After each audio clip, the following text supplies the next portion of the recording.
فبأي آلاء ربكما تكذبان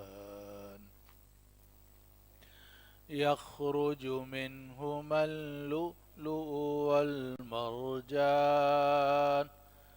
فبأي آلاء ربكما تكذبان وله الجوار المنشآت في البحر كالأعلام وله الجوار المنشآت في البحر كالأعلام فبأي آلاء ربكما تكذبان كل من عليها فان ويبقى وجه ربك ذو الجلال والإكرام فبأي آلاء ربكما تكذبان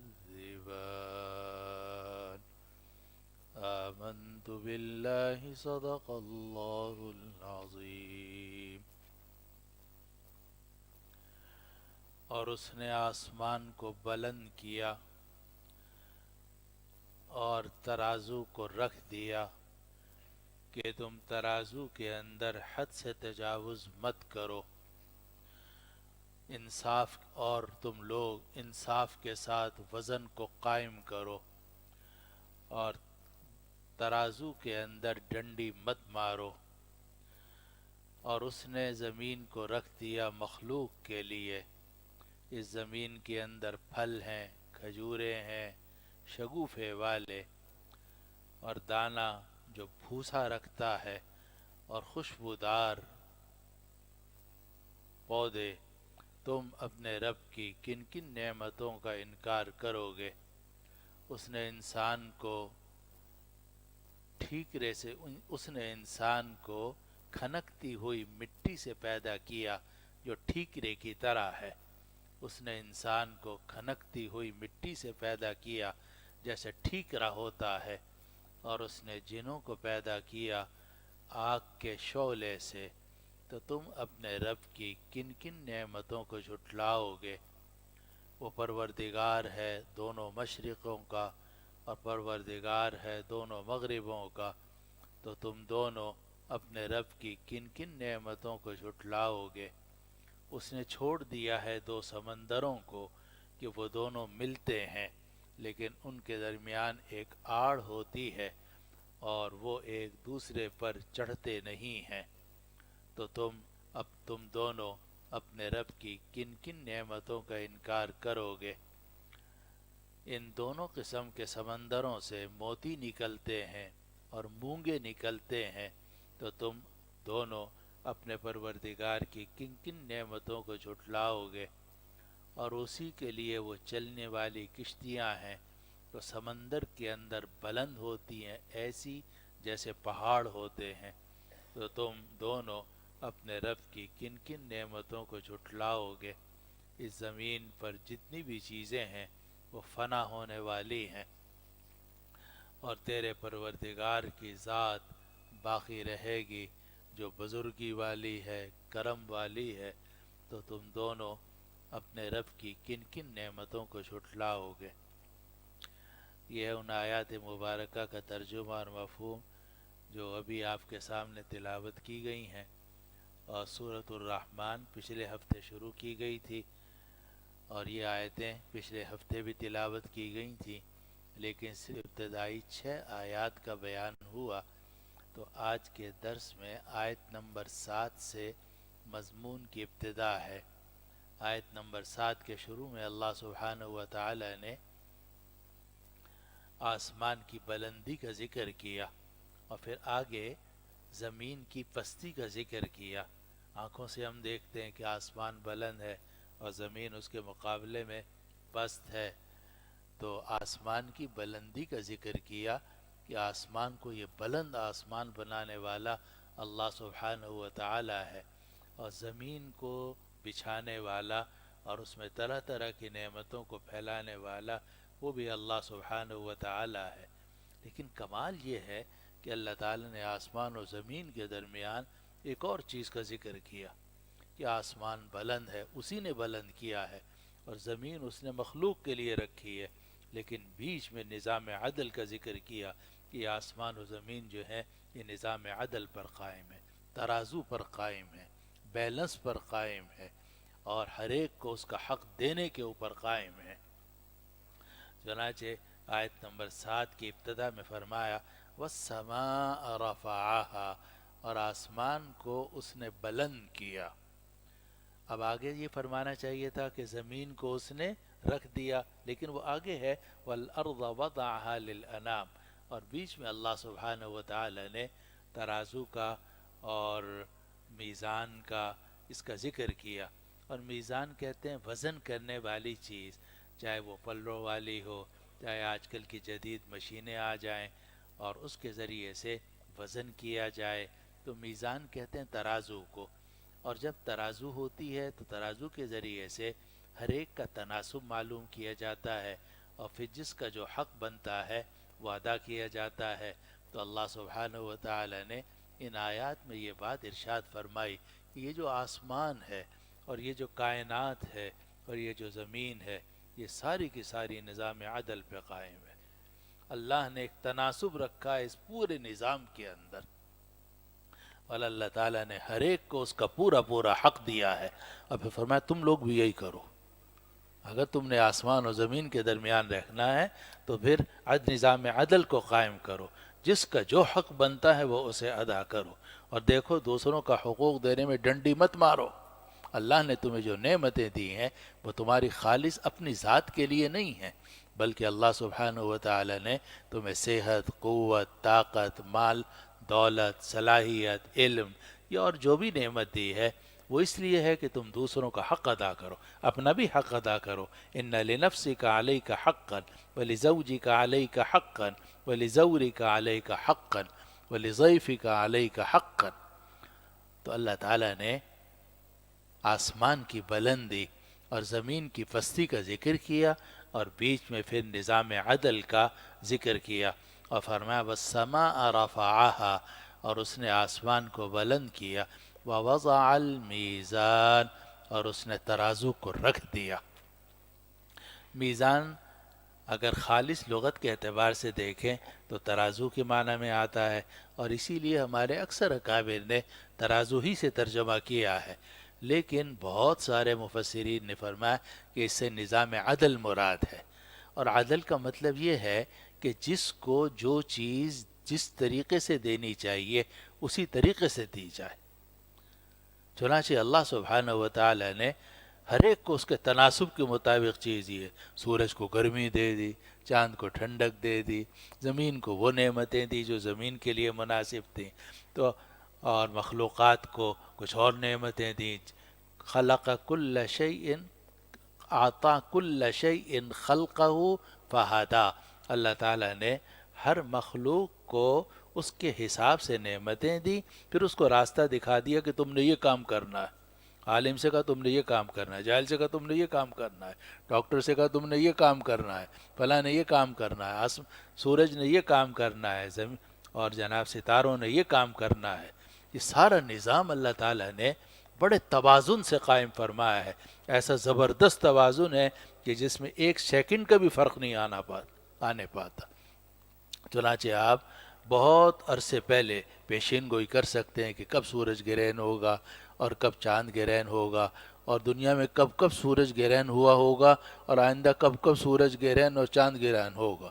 یہ اس لیے کہ یہ پورا نظام بڑے ہی میزان کے اوپر، بڑے ہی توازن کے اوپر، بڑے ہی ایک خاص اصولوں کے اوپر قائم کیا گیا ہے۔ اور جب یہ اللہ تعالیٰ نے سارا نظام اصولوں پر اور توازن پر قائم کیا ہے تو ہمیں بھی یہ حکم دیا ہے کہ تم توازن قائم کرو اپنی زندگی کے اندر۔ اور یہی وہ توازن ہے جس کا انسان سے مطالبہ ہے۔ ہم پتہ نہیں نیک ہونے کا کیا مطلب سمجھتے ہیں، ہر شخص کے اپنے ذہن میں ہوتا ہے کہ نیک ہونے کا یہ مطلب ہے، نیک ہونے کا یہ مطلب ہے، لیکن حقیقت میں نیک ہونے کا مطلب صرف اتنا ہے کہ آدمی ہر ایک کو اس کا پورا پورا حق دے، اللہ تعالیٰ کو اس کا پورا حق دے، نبی کریم صلی اللہ علیہ وسلم کو ان کا حق پورا دے، صحابہ کو ان کا پورا حق دے، کتاب و سنت کو پورا حق دے، ماں کو اس کا حق دے، بیوی کو اس کا حق دے، بچوں کو اس کا حق دے، شاگردوں کو اس کا حق دے، جو اپنے سربراہ ہیں ان کو ان کا حق دے، ہر ایک دائیں بائیں آگے پیچھے ہر ایک کا حق آپ سے وابستہ ہے، اگر آپ یہ حقوق ادا کرتے چلے جائیں سیدھے جنت میں جائیں گے۔ اور یہ ہے امانت جو ہمارے سپرد کی گئی ہے، اور اللہ تعالیٰ نے سورہ احزاب کے آخر میں فرمایا کہ یہ امانت ہم نے پہاڑوں پر بھی پیش کی تھی، آسمان پر بھی پیش کی تھی کہ تم یہ امانت لے لو، ہر ایک کو پورا حق دو، سب رکے گئے، ہم نہیں کر سکتے جی یہ کام۔ انا عرضنا الامانة على السماوات والارض والجبال فابين ان يحملنها واشفقن منها، سب نے انکار کر دیا کہ یہ کام بڑا مشکل ہے، اس کو بھی دو، اس کو بھی دو، اس کو بھی دو، اللہ کا بھی حق ادا کرو، بندوں کا بھی حق ادا کرو، یہ کام ہمارے بس سے باہر ہے، سب نے انکار کر دیا۔ وَحَمَلَهَا الْإِنسان، انسان نے کہا جی میں حاضر ہوں، میں کوشش کروں گا۔ حضرت آدم علیہ السلام نے کہا میں کوشش کروں گا۔ قرآن کہتا ہے اِنَّهُ كَانَ ظَلُومًا جَهُولًا، تھا ہے تو بڑا ظالم مگر اس میں عدل کی صلاحیت ہے تو جاہل لیکن اس میں علم کی صلاحیت ہے، اور باقی کے اندر عالم ہونے کی اور عادل ہونے کی صلاحیت ہی نہیں۔ حضرت قاری طیب صاحب قدس اللہ سرہ نے فرمایا انہو کان ظلوما جہولا میں دیکھنے میں تو مذمت ہے لیکن حقیقت میں تعریف ہے۔ ظلوم ظلم کرتا ہے اپنے اوپر لیکن ہے عدل کرنے والا، اگر چاہے تو زبردست قسم کا عدل کر سکتا ہے، اور ہے تو جہول بہت جاہل لیکن اگر چاہے تو علم حاصل کر سکتا ہے اور علم کے مطابق فیصلے کر سکتا ہے، باقی چیزوں میں یہ صلاحیت نہیں۔ اور اسی لیے قرآن نے فرمایا ان اللہ یأمرکم ان تؤدوا الامانات الی اہلیہا، اللہ تمہیں حکم دیتا ہے کہ امانتیں اہل امانات کے سپرد کر دو، جس کا جو حق بنتا ہے وہ اس کو دو، ماں کا حق اس کو دو، بیوی کا حق اس کو دو، بچوں کا حق اس کو دو، شاگردوں کا حق اس کو دو۔ اگر آپ نے ایک کا حق مار کے دوسرے کو دیا ظلم ہے۔ وضع الشیء فی غیر محلی، یہ تو غیر محل کے اندر چیز کو رکھنا ہے۔ پورے دین کا حاصل یہ ہے کہ ادائے حقوق، کہ ہر ایک کا حق پورا پورا ادا کیا، نماز کے وقت میں نماز ہو، اور جو بندوں کا حق ادا کرنے کا وقت ہے اس میں بندوں کا حق ادا کیا جائے۔ حضرت عائشہ رضی اللہ عنہ فرماتی ہیں کہ نبی کریم صلی اللہ علیہ وسلم تشریف لاتے تھے تو ہم سے ہنستے تھے، بولتے تھے، اور گھر میں ہمارا ہاتھ بٹاتے تھے، گھر کے کاموں میں ہماری مدد کرتے تھے، اپنی بکری کا دودھ خود دوہ لیتے تھے، اپنے چمڑے کے موزے خود سی لیتے تھے، اور بھی اپنے کام وَيَخْدُمُ نَفْسَ، اپنے کام خود کر لیتے تھے، لیکن فرماتی ہیں جب اذان کی آواز آتی تھی تو اس طرح اٹھ کر چلے جاتے تھے جیسے ہمیں جانتے ہی نہیں، بندوں کا بھی حق ادا ہو رہا ہے، اللہ کا بھی حق ادا۔ اب لوگ اسی سے گھبراتے ہیں لوگ کہتے ہیں جی ایک کام کروا لو، یا تو مسجد میں بٹھا دو یا گھر میں بٹھا دو اور یہی شریعت کہتی ہے نہیں، دونوں کام کرنے ہیں تم نے مسجد میں بھی متقی بننا ہے، گھر میں بھی متقی بننا ہے، بازار میں بھی متقی بننا ہے، ہر جگہ تم نے جس کا جو حق ہے وہ ادا کرنا ہے۔ یہ پورا نظام اسی کے اوپر قائم ہے۔ اس کو اللہ سبحانہ وتعالی نے سورہ رحمان کی ان آیات میں ذکر کیا، تو ذکر تو کرنا تھا آسمان کا اور زمین کا، لیکن بیچ میں ترازو کا ذکر کر دیا، تو فرمایا والسماء میزانا، اور اس نے ترازو کو رکھ دیا، ہر چیز ایک خاص وزن کے ساتھ۔ اور یہ جو ڈاکٹر ہیں، سائنسدان ہیں، یہ جو کچھ باتیں کرتے ہیں وہی انہی اصولوں کے مطابق ہے کہ جو اصول انہوں نے کوشش کر کے دریافت کیے ہیں، تجربہ کر کے۔ اللہ تعالیٰ نے علم دیا، عقل عطا کی انسان کو، تو یہ پوری کی پوری کائنات جو ہے ایک خاص تناسب سے چل رہی ہے، ہر چیز کا ایک توازن ہے، ہر چیز کا ایک فارمولہ ہے، اور اس میں کوئی کمی نہیں آتی۔ پوری دنیا میں تمام انسانوں کے اندر جناب ایک قسم کا نظام کام کر رہا ہے، تو اللہ سبحانہ وتعالی نے بڑے ہی توازن کے ساتھ اس کو قائم فرمایا ہے۔ اس کو فرمایا والسماء رفعها ووضع المیزان، اس نے آسمان کو بلند کیا اور ترازو کو رکھ دیا، اللہ تطغوا فی المیزان، کہ دیکھو وزن کے اندر سرکشی مت کرنا، وزن کے اندر سرکشی مت کرنا، ترازو میں سرکشی نہ کرنا۔ ترازو میں سرکشی کرنے کا مطلب یہ ہے کہ جب لینے کا وقت آئے تو تم یہ چاہو کہ زیادہ سے زیادہ مجھے ملے، اور جب دینے کا وقت آئے تو ڈنڈی مارنے کی کوشش کرو کہ کم سے کم دوسروں کو دو۔ یہ ناجائز ہے، گناہ ہے۔ ویل للمطففین الذین اذا اکتالوا علی الناس یستوفون وَإِذَا كَالُوهُمْ أَوْ وَزَنُوهُمْ يُخْسِرُونَ أَلَا يَظُنُّ أُولَئِكَ أَنَّهُمْ مَبْعُوثُونَ لِيَوْمٍ عَظِيمٍ يَوْمَ يَقُومُ النَّاسُ لِرَبِّ الْعَالَمِينَ۔ تو وہاں یہی دیکھا جائے گا کہ اس دنیا میں آدمی نے کس کس کا حق ادا کیا۔ ڈنڈی تو نہیں ماری، اور اس نے ایسا تو نہیں کیا کہ ایک کا حق مار کے دوسرے کو دے دیا ہو۔ تو اللہ تعالیٰ نے فرمایا کہ وَوَضَعَ الْمِيزَانَ، اللہ نے ترازو رکھی ہے۔ کیوں رکھی ہے؟ یہ سارا توازن کیوں رکھا ہے؟ اللہ تطغوا فی المیزان، کہ تم لوگ وزن کے اندر حد سے تجاوز مت کرو، تم لوگ وزن کے اندر حد سے تجاوز مت کرو۔ حد سے تجاوز مت کرو، تجاوز یہ بھی ہے کہ جب لینے کا وقت آئے تو زیادہ لینے کی کوشش کرو، اور جب دینے کا وقت آئے تو کم سے کم دینے کی کوشش کرو۔ یہ حد سے تجاوز ہے۔ تمہیں چاہیے جس کا جو حق بنتا ہے اس کو دیتے رہو۔ آگے فرمایا وَأَقِيمُوا الْوَزْنَ بِالْقِسْطِ، انصاف کے ساتھ وزن کو قائم کرو، انصاف کے ساتھ وزن کو قائم کرو۔ وَلَا تُخْسِرُوا الْمِيزَانَ، اور وزن کے اندر کمی مت کرو۔ وہی بات جو بار بار فرمائی جا رہی ہے کہ انصاف کے ساتھ وزن کو قائم کرو، جس کا جتنا جو حق بنتا ہے وہ اس کو دو۔ وَلَا تُخْسِرُوا الْمِيزَانَ، اور وزن کے اندر کمی مت کرو، یعنی وزن کے اندر ڈنڈی مت مارو۔ اردو محاورے میں کہتے ہیں ڈنڈی مارنا، یعنی وزن کے اندر کمی کر دینا۔ وَأَقِيمُوا الْوَزْنَ بِالْقِسْطِ، اور انصاف کے ساتھ وزن کو قائم کرو۔ وَلَا تُخْسِرُوا الْمِيزَانَ، اور وزن کے اندر ڈنڈی مت مارو۔ آگے فرمایا وَالْأَرْضَ وَضَعَهَا لِلْأَنَامِ، اور اس نے زمین کو رکھا ہے مخلوق کے لیے۔ زمین کو اس نے رکھا ہے مخلوق کے لیے۔ زمین کو اس انداز سے بنایا کہ اس میں طرح طرح کی مخلوقات زندہ رہ سکے۔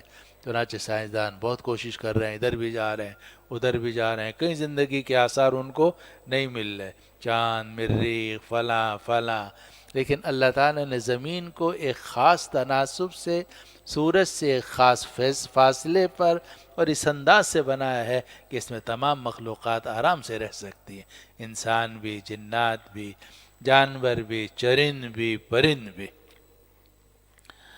فرمایا کہ وَالْأَرْضَ وَضَعَهَا لِلْأَنَامِ، اور اس نے زمین کو رکھا ہے مخلوق کے لیے۔ فِيهَا فَاكِهَةٌ وَالنَّخْلُ ذَاتُ الْأَكْمَامِ، اور اس زمین کے اندر پھل ہیں اور کھجور ہیں شگوفے والی۔ زمین میں طرح طرح کے پھل اللہ تعالیٰ نے بنائے ہیں، غذائیں تو ہیں ہی جن کا ذکر آگے آ رہا ہے، لیکن مزے کے لیے جن پر انسان کی زندگی موقوف نہیں ہوتی، مگر انسان انہیں استعمال کرتا ہے فواکہ کے طور پر، پھل کے طور پر، لذت کے لیے، مزے کے لیے، وہ بھی اللہ تعالیٰ نے بنائے ہیں، اس لیے مزے لے لے کے کھانا چاہیے۔ ایک زمانے میں بہت پرہیز کر رہا اور دل کا مجھے شدید دورہ ہوا تھا، حضرت صدر صاحب مدد اللہ نے مجھ سے فرمایا اللہ تعالیٰ کی نعمتیں تھوڑی تھوڑی استعمال کیا کر، مطلب کہ اتنا پرہیز بھی نہیں کہ جناب نعمتوں کو ناقدری شروع ہو جائے، اتنا بھی نہیں کہ بہت کھا لے لیکن اتنا بھی نہیں کہ بالکل نعمتوں کی ناقدری ہو۔ اور اسی لیے قرآن مجید نے فرمایا کہ قُلْ مَنْ حَرَّمَ زِينَةَ اللَّهِ الَّتِي أَخْرَجَ لِعِبَادِهِ وَالطَّيِّبَاتِ مِنَ الرِّزْقِ، کس نے حرام کیے ہیں پاکیزہ رزق؟ کسی نے حرام نہیں کیا، آپ کھاؤ۔ کُلُوا مِمَّا فِي الْأَرْضِ حَلَالًا طَيِّبًا، کھاؤ جو کچھ زمینوں میں ہے حلال طیب ہے، کھاؤ، لیکن شکر ادا کرو، حقوق ادا کرو۔ تو یہاں فرمایا زمین اس نے رکھی ہے مخلوق کے لیے، فیہا فاکہۃ، اس زمین کے اندر پھل ہے، والنخل اور کھجور ہے۔ کھجور کا ذکر خاص طور پر اس لیے کیا کہ یہ عجیب پھل ہے کہ یہ پھل کے طور پر بھی استعمال ہوتا ہے، غذا کے طور پر بھی استعمال ہوتا ہے۔ چنانچہ عرب کے اندر ایک ایک مہینے تک کھجور استعمال کرتے تھے۔ حضرت عائشہ رضی اللہ عنہ فرماتی ہیں کہ ہمارے گھر میں 2 مہینے گزر جاتے تھے، 2 چاند، لیکن ہمارے چولہا نہیں جلتا تھا۔ تو جو سامنے تابعی تھے انہوں نے حیران ہو کے پوچھا پھر آپ کا جو کس طریقے سے یہ کام چلتا تھا؟ فرمایا کہ 2 چیزوں پر، کھجور اور پانی۔ کھجور ہوتی تھی ہم وہ کھا لیتے تھے، اوپر سے پانی پی لیتے تھے۔ تو کھجور ایک ایسی نعمت ہے کہ جو بیک وقت پھل بھی ہے اور پھل کے ساتھ ساتھ یہ غذا کے طور پر بھی مکمل غذا ہے۔ ہر قسم کے وٹامنز اور ہر قسم کی قوت پہنچانے والی چیزیں اللہ تعالیٰ نے اس کے اندر رکھی ہیں۔ آگے فرمایا ذات الاکمام، کہ یہ پھل ہیں یا کھجوریں ہیں، یہ سب ذات الاکمام ہیں، اور یہ کم کی جمع ہے، اور کم کہتے ہیں شگوفے کو اور غلاف کو۔ چنانچہ یہ جو کھجوریں ہیں یہ ایک بڑے شگوفے کے اندر ہوتی ہیں، پھر وہ شگوفہ پھٹتا ہے، پھر اس کے اندر سے کھجوریں نمودار ہوتی ہیں۔ اور یہ اللہ تعالیٰ نے، اگر آدمی کچھ نہ دیکھے، ان پھلوں کو دیکھ لے کہ کیسی پیکنگ کی ہے اللہ سبحانہ و تعالیٰ، آدمی حیران ہوتا ہے۔ اگر آدمی سنترے کو دیکھے، مالٹے کو دیکھے، شریفے کو دیکھے، اخروٹ کو دیکھے، کیسی کیسی پیکنگ ہے، کسی کی اس طرح پیکنگ کی گئی، کسی کی اس طرح پیکنگ کی گئی، کیلے پیکنگ کیسی کی گئی، اور پھر اس کے اوپر سے آپ چھلکا اتارتے ہیں، پھر اندر سے مزے لے لے کر کھاتے ہیں۔ اللہ نے ان سب چیزوں کو کم کے اندر چھپا رکھا ہے، محفوظ کر رکھا ہے، اور جب تک یہ چیزیں اپنے غلاف میں رہتی ہیں عام طور سے خراب نہیں ہوتی، اور جب غلاف سے نکلتی ہیں تو پھر خرابی شروع ہوتی ہے ان کے اندر۔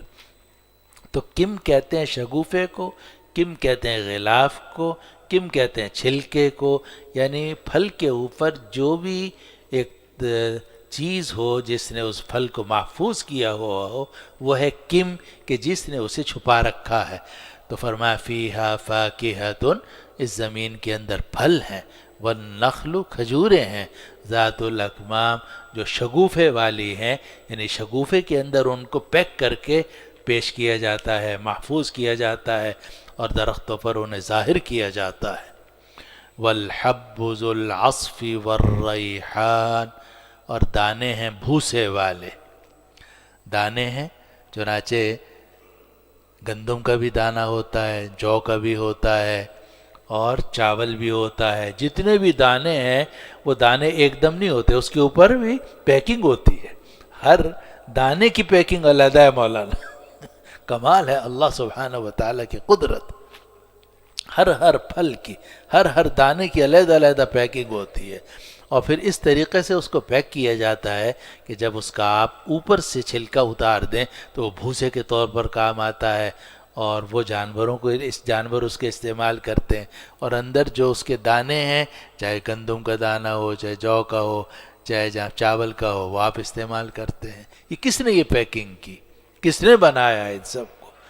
کسان تو صرف یہ کام کر سکتا ہے کہ بیج ڈال دے، کسان تو یہ کام کر سکتا ہے کہ پانی دے دے، لیکن اس کے بعد اس بیج کو پھاڑنا، پھر اس بیج کو کوپل بنانا، پھر اس کو ایک شاخ میں تبدیل کرنا، پھر ان شاخوں کے اوپر طرح طرح کے دانے اگانا، یہ اللہ سبحانہ و تعالیٰ کی قدرت کے سوا کچھ نہیں۔ تو فرمایا والحب ذو العصف والریحان، اور دانے ہیں کہ جو بھوسے والے ہیں، دانے بھی ہیں، دانوں کے اوپر بھوسا بھی ہے، اور وہ بھوسا وہ بھی کام آتا ہے، کبھی مخلوق کبھی انسانوں کے کام آتا ہے، ورنہ جانوروں کے تو کام آتا ہی آتا ہے۔ آگے فرمایا والریحان، اور ریحان، ریحان کہتے ہیں خوشبودار پھولوں کو۔ بعض پھول ایسے ہوتے ہیں کہ جو کھانے کے کام نہیں آتے لیکن خوشبو کے کام آتے ہیں، چمیلی کی خوشبو ہے، گلاب کی خوشبو ہے، اور جناب موتیے کی خوشبو ہے۔ تو عام طور سے ان پودوں کو کھایا نہیں جاتا لیکن خوشبو کے طور پر استعمال کیا جاتا ہے۔ پھر اللہ تعالیٰ نے طرح طرح کی نباتات ان میں بنائی ہیں، طرح طرح کی جھاڑیاں ہیں، طرح طرح کی کوئی ان میں غذا کے طور پر استعمال ہوتا ہے، کوئی دوا کے طور پر استعمال ہوتا ہے، کسی کو انسان کھاتے ہیں، کسی کو جانور کھاتے ہیں۔ اللہ تعالیٰ نے بڑی ہی توازن کے ساتھ، بڑی ہی خوبصورتی کے ساتھ اس پورے نظام کو بنایا ہے، جو کسی انسان کے بس کی بات نہیں ہے۔ تو فرمایا والحب ذو العصف والریحان، اور دانا جو بھوسے والا ہے، والریحان اور خوشبودار پودے ہیں۔ اب یہ نعمتیں ذکر کی، اس کے بعد پہلی مرتبہ یہ لفظ آیت آ رہی ہے فَبِأَيِّ آلَاءِ رَبِّكُمَا تُكَذِّبَانِ، تو تم دونوں اپنے رب کی کن کن نعمتوں کا انکار کرو گے۔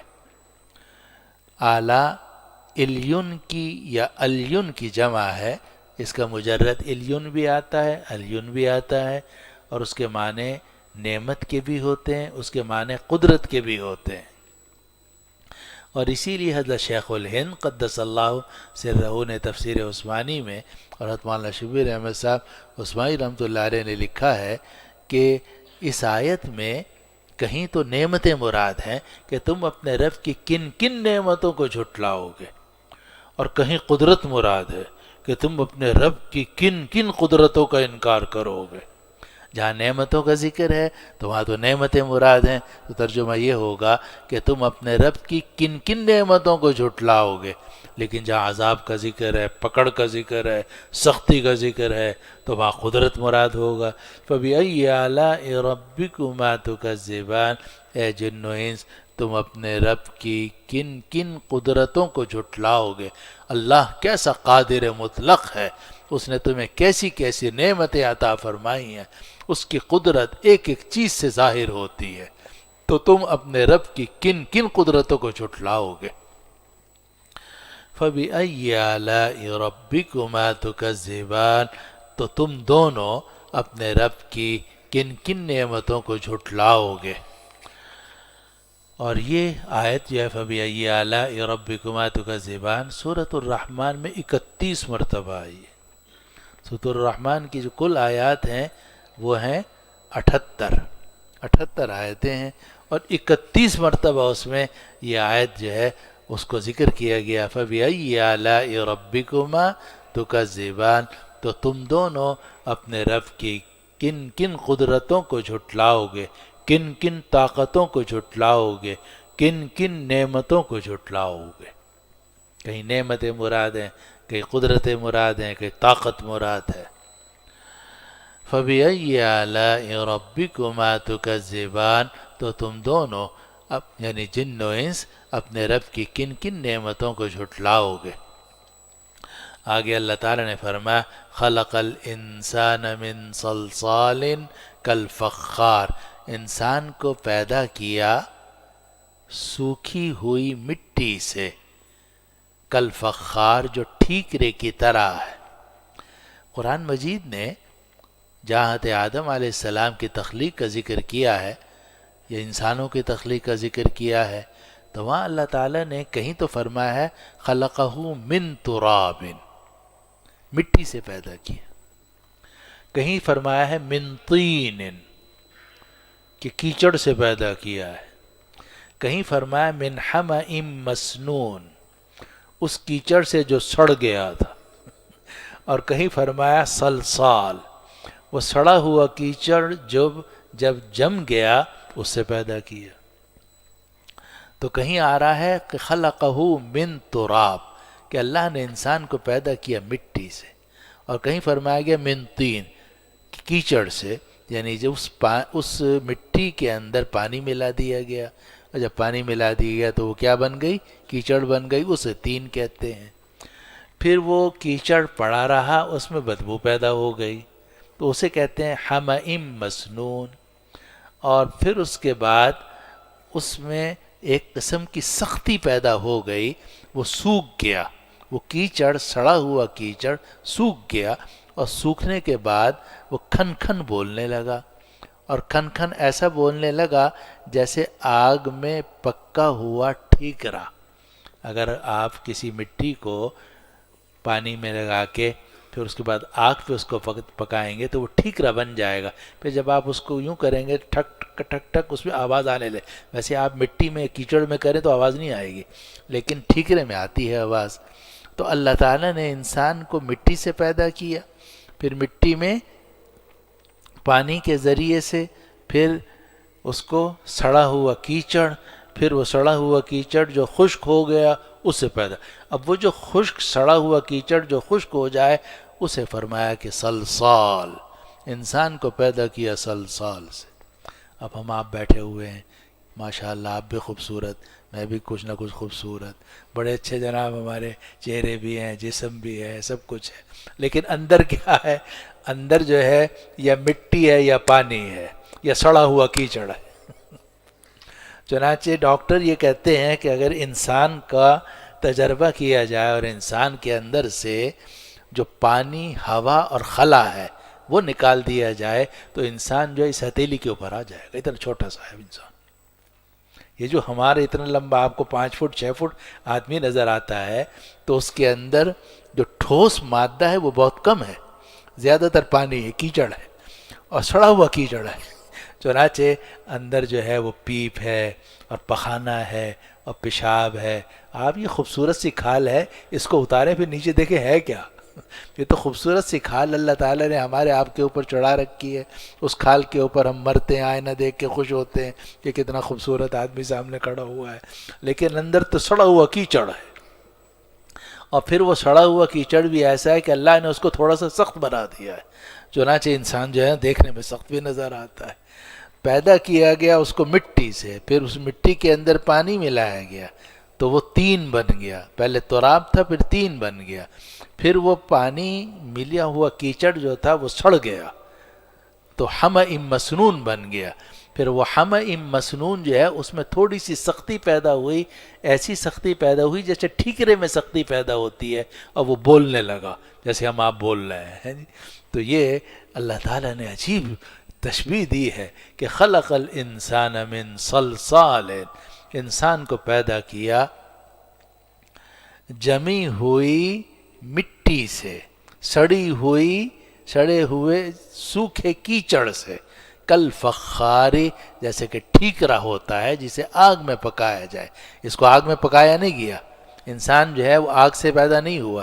آگ سے پیدا ہونے والی چیز جن ہے جس کا ذکر آگے آ رہا ہے.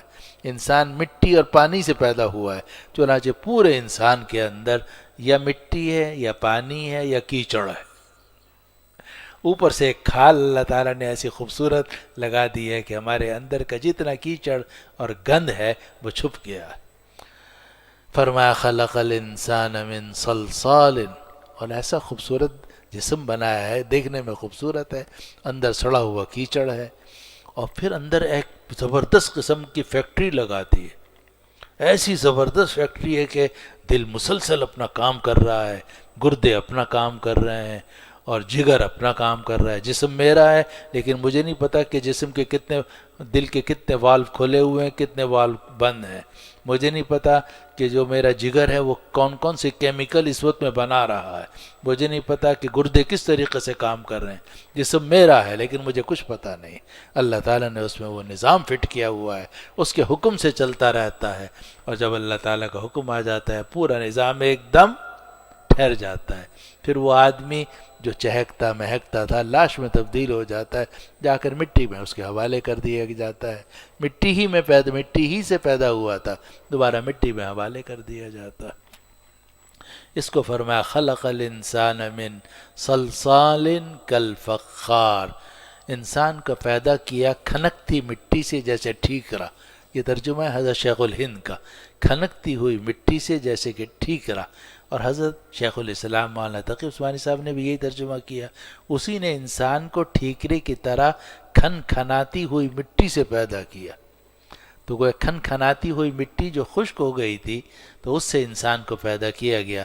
اس لیے انسان جو ہے وہ دیکھنے میں خشک نظر آتا ہے لیکن اندر پانی ہے، مٹی ہے، کیچڑ ہے. اور جو کچھ ہم غذائیں استعمال کرتے ہیں، چاہے دانہ استعمال کریں، چاہے پھل استعمال کریں، چاہے جانوروں کا گوشت استعمال کریں، پرندوں کا، وہ بھی سب کا سب مٹی سے پیدا ہوتا ہے. تو مٹی ہی مٹی ہے، پہلے بھی مٹی، بعد میں بھی مٹی. اور اس وقت میں بھی ساری زندگی مٹی پر چل رہی ہے، لیکن اللہ سبحانہ و تعالی نے اس مٹی کو وہ خوبصورتی عطا کی ہے کہ جناب انسان خود بھی اپنے اوپر مرتا ہے، دوسروں پر بھی مرتا ہے۔ خلق الانسان من صلصال کالفخار، انسان کو پیدا کیا کھنکتی ہوئی مٹی سے جیسے ٹھیکرا ہوتا ہے۔ وخلق الجان من مارج من نار، اور جنوں کو پیدا کیا آگ کے شعلے سے، جنوں کو پیدا کیا آگ کے شعلے سے۔ ایک آگ ہوتی ہے، ایک اس کو اوپر شعلہ ہوتا ہے۔ جو آگ ہے تو وہ تو اتنی لطیف نہیں ہوتی کہ اس کے دوسری طرف نظر آئے، لیکن جو شعلہ ہوتا ہے تو وہ شعلہ اوپر جا کر ہلکا ہو جاتا ہے، تیز تو ہوتا ہے مگر ہلکا ہو جاتا ہے، اور اس میں آر پار نظر آتا ہے، یعنی شعلہ نظر نہیں آتا، اس کے پیچھے کی چیزیں نظر آتی ہیں۔ تو اللہ سبحانہ و تعالی نے جن کو جو پیدا کیا، جنوں کو، تو من مارج من نار، آگ کے شعلے سے۔ چنانچہ جن موجود ہوتے ہیں، اب بھی موجود ہوں گے، لیکن ہمیں نظر نہیں آتے۔ ہوا، فضا کے اندر ہوا موجود ہے، آکسیجن موجود ہے، کاربن ڈائی آکسائڈ فضا کے اندر موجود ہے، لیکن ہمیں نظر نہیں آ رہے۔ جن بھی موجود ہیں مگر نظر نہیں آتے۔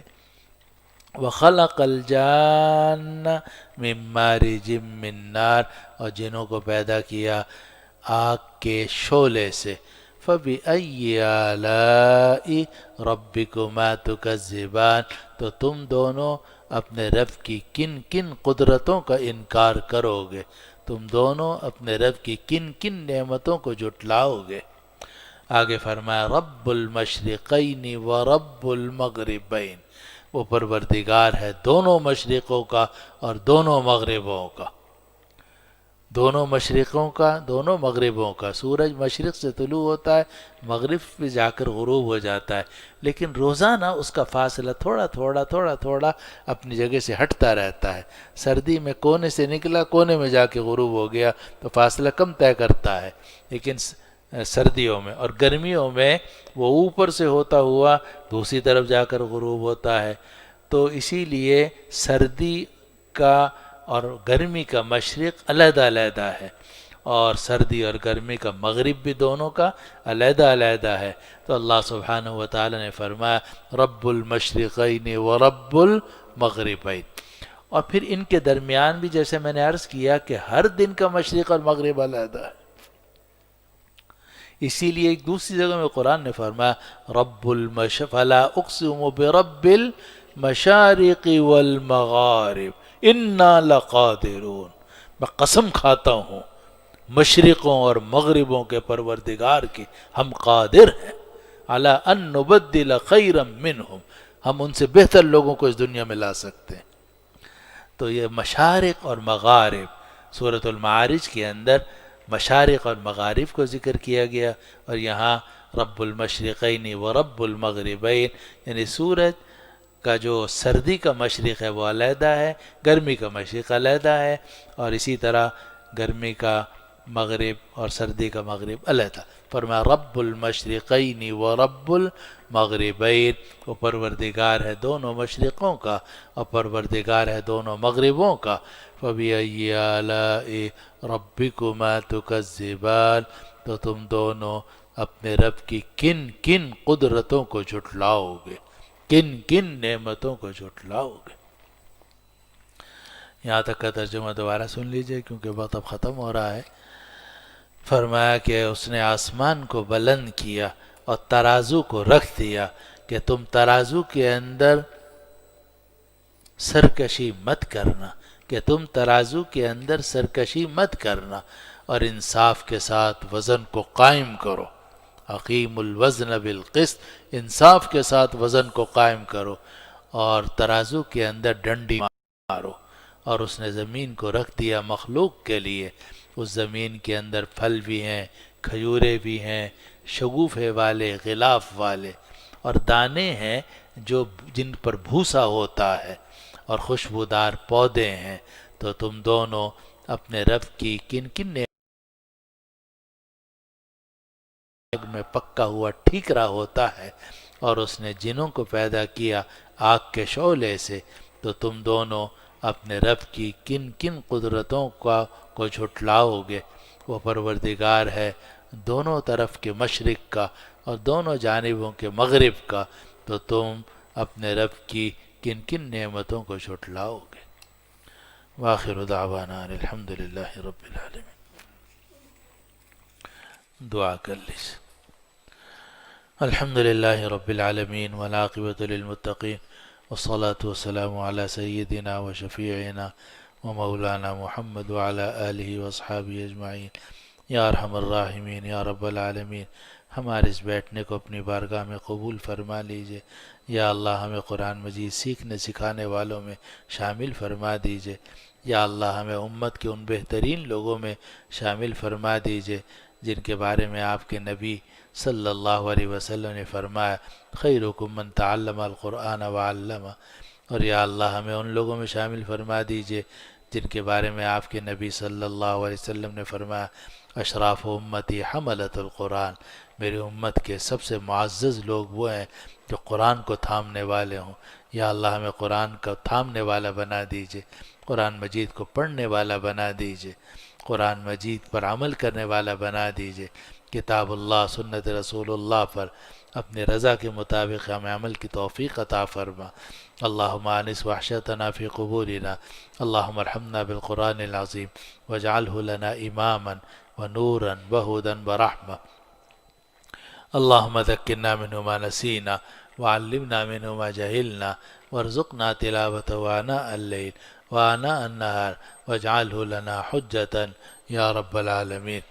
وصلی اللہ تعالی علی خیر خلقہ سیدنا و شفیعنا و حبیبنا و مولانا محمد وعلی آلہ واصحابہ اجمعین برحمتک یا ارحم الراحمین۔